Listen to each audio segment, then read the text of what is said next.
Americans have this strange notion of being the connoisseurs of democracy, that democracy and America are two peas in the same pod.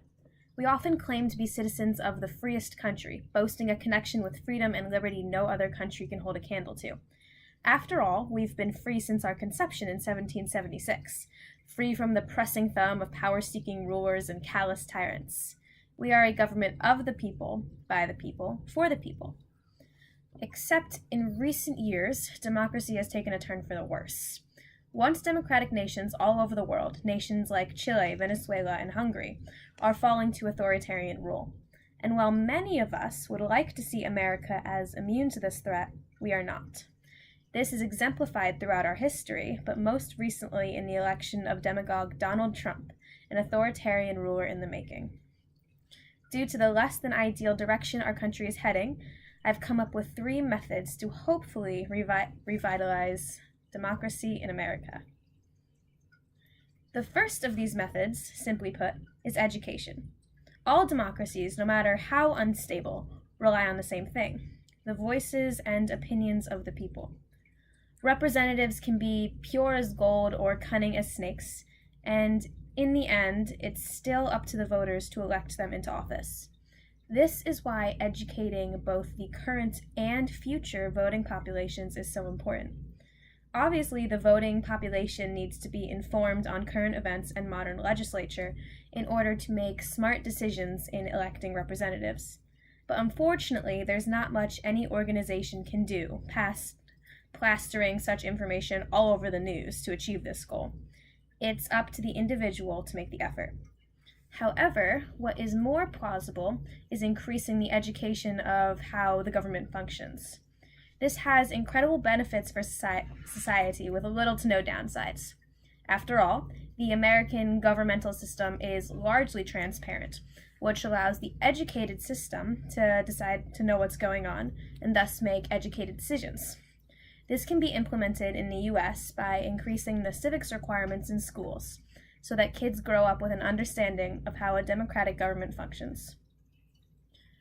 The second method I'm going to suggest is, unfortunately, a little more controversial.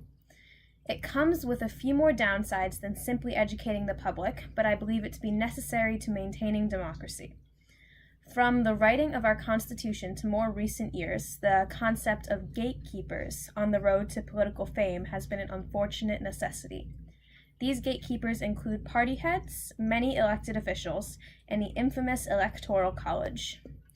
Now, these people are often seen as hindrances to democracy, as they can subjugate the will of the people, but they are arguably the most important line of defense in keeping tyrants out of office.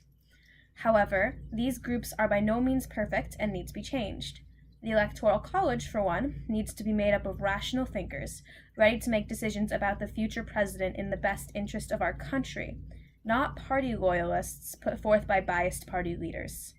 In fact, the presidential democracy itself is somewhat dangerous, as anyone can become president with no prior political experience.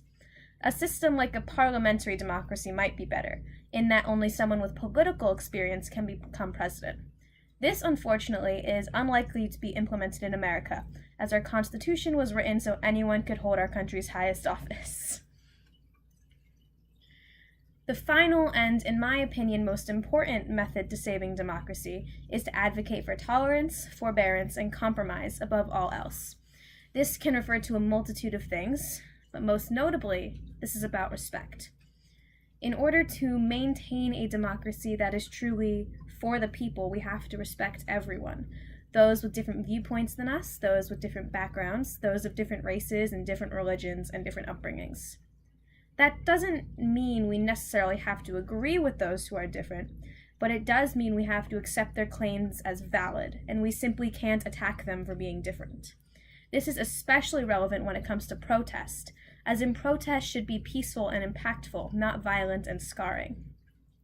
I'd like to believe this is something that can occur in the United States, and in many ways it already has. Strides have been made in the rights of minorities over the years, most recently those in the LGBTQ+ community, but there's still a long way to go.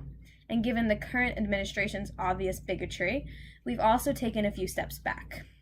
But mutual tolerance is something that is only good for democracy, and it's something that we desperately need.